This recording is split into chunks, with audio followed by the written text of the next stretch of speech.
بعضهم أولى ببعض في كتاب الله من المؤمنين والمهاجرين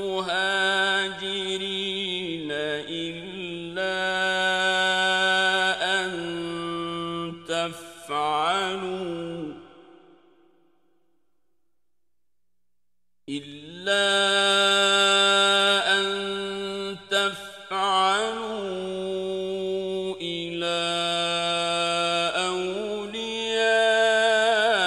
أوليائكم معروفا